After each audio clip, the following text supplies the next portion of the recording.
আসলেও double decker গাড়ি চালাইবো, এটা ড্রাইভ করব, এটা আমাদের অনেক মানে অনেক মনে হয় অনেক প্রাউড ফিল মনে করতেছি যে আমরা নারী হয়ে এত বড় একটা ডাবল ডেকার বাস হ্যান্ডেল করব। এটা আসলে অনেক খুশির ব্যাপার, অনেক টাফ বিষয়, যারা না পারে এখন আমরা পারি, আমাদের অনেক সহজই লাগে, ভালো লাগে। ট্রেনিং করছি 1 মাস 14 দিন। সেখানে কি কি শেখানো হয়েছে? এই গাড়ির ড্রাইভ সম্বন্ধে। এরপরেও দেখা যায় তাদের কার্যক্রম, চালচরণ, কথাবার্তায় গোমরাহির পথ অবলম্বন করছে। আসলে কে কোন সময় কিভাবে ধ্বংস হবে এটা তো আসলে আমাদের জানা নাই। এই জন্য সুন্নাত বেশি বেশি দোয়া করা, রব্বানা লা তুজিগ কুলুবানা বা'দা ইয হাদাইতানা ওয়া হাব লানা মিন লাদুনকা রাহমা ইন্নাকা আনতাল ওয়াহ্হাব। মালিকের কাছে বেশি বেশি দোয়া করতে হবে। কারণ হলো নেয়ামত, হেদায়েতের চেয়ে বড় নেয়ামত আর কিছু নাই।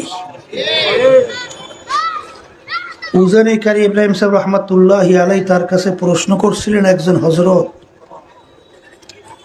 হেদায়েত আল্লাহর হাতে রাখলেন কেন? হুজুর বলছিলেন, হেদায়েতের চেয়ে বড় নেয়ামত আর কিছু নাই, হতেও পারে না। আল্লাহ রাব্বুল আলামিন সবচেয়ে বড় নেয়ামত তার হাতে এর জন্য রাখছেন, আল্লাহ চায় বান্দাবান্দি আমার কাছে হেদায়েত চাবে, আমি দেব।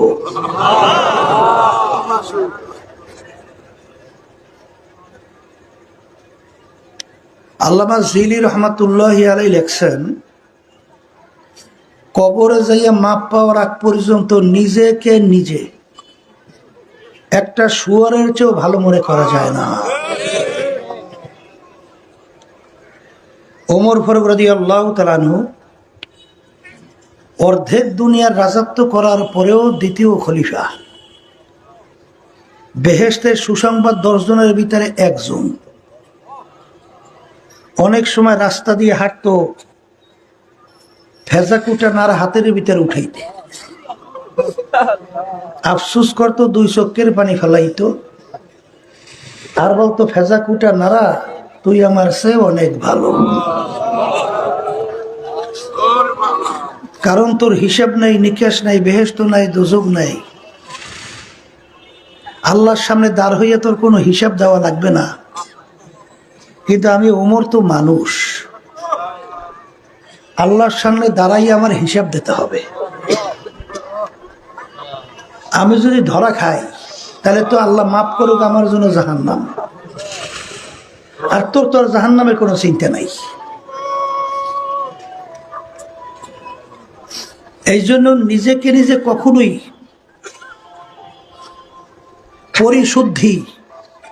পরিশুদ্ধ আমি কামিয়াব হয়ে গেছি এরকম মনে করা যাবে না। সব সময়ের মধ্যে খেয়াল রাখতে হবে, যে কোনো মুহূর্তে পদচ্যুত হতে পারি, যে কোনো মুহূর্তে অ্যাক্সিডেন্ট হতে পারি।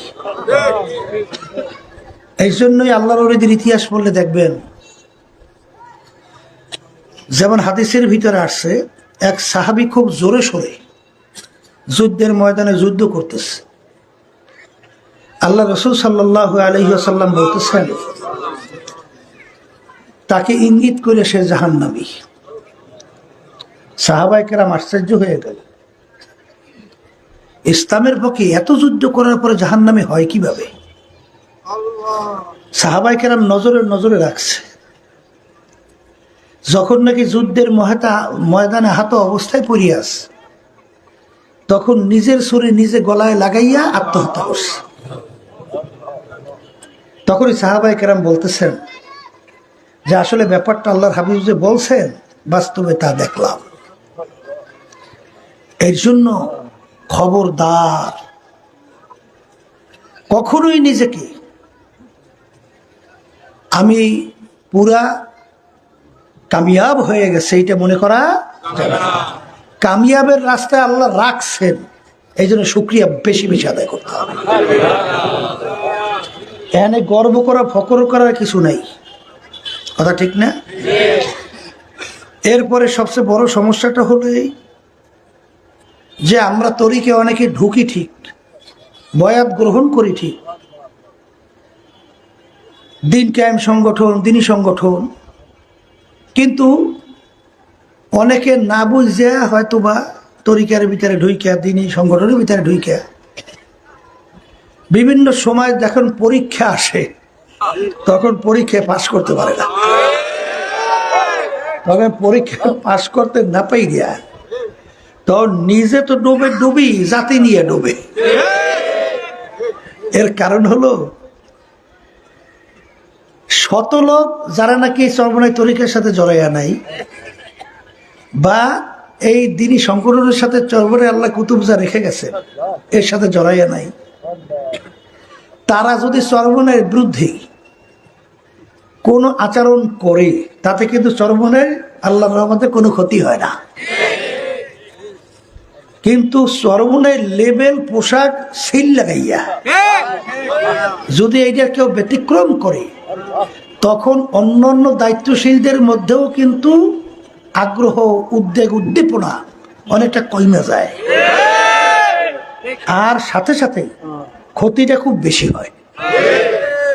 এই জন্য আমি বিশেষ করে এবার চরমনাইতে তালিম তরবিয়ত রমজান মাসে আমি বলছিলাম যে চরমনাইতে এত লোক আইসে আসলে লাভ নাই।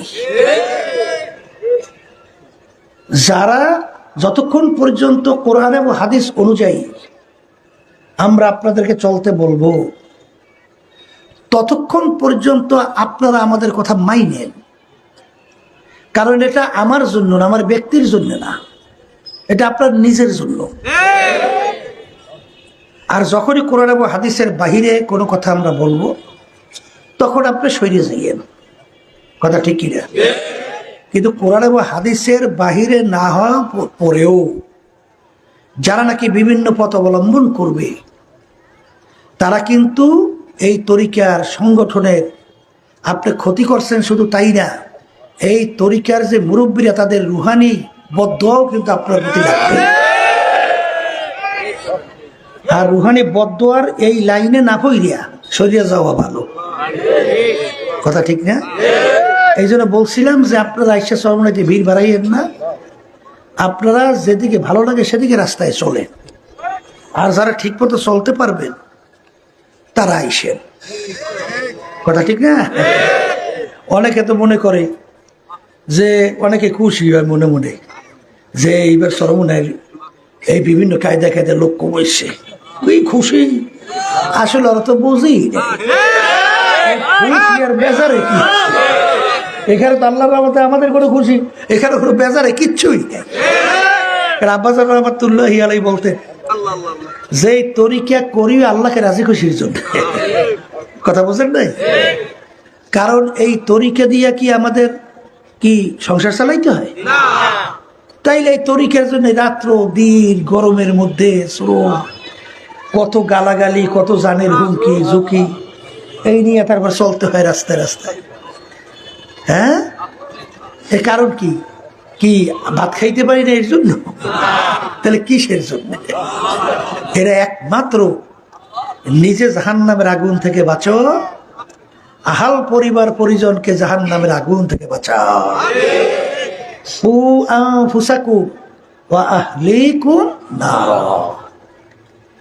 এই জন্য আব্বাজান রহমাতুল্লাহি আলাইহি বলতেন যে দাদাজান তো আব্বাজানকে অনেক সময় মাহাবেলে পাঠাইতো, মোড়ে পাঠাইতে পারতই না।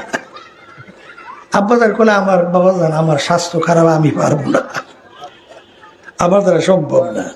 কারণ আব্বাজান রহমাতুল্লাহি আলাইহি দাদা থাকা অবস্থায় আল্লাহর রহমতে তিনি নিজে ভালো বড় ব্যবসায়ী ছিল এবং সেই নিজের ব্যবসার টাকায় হজ ফরজ হয়েছে।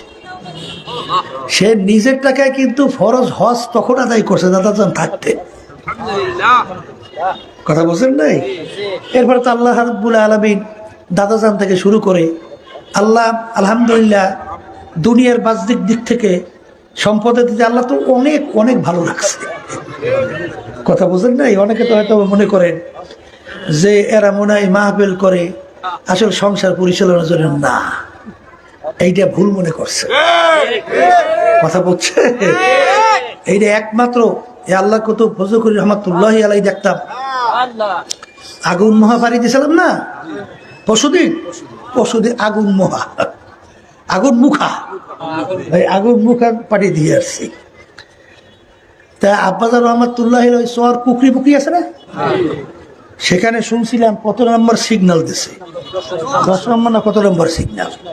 কথা বলছে কোন মাঝি মাল্লা কোন সরকারি কোন অফিসাররা কেউ ট্রলার নৌকা কিছু ছাড়তে দেয় না।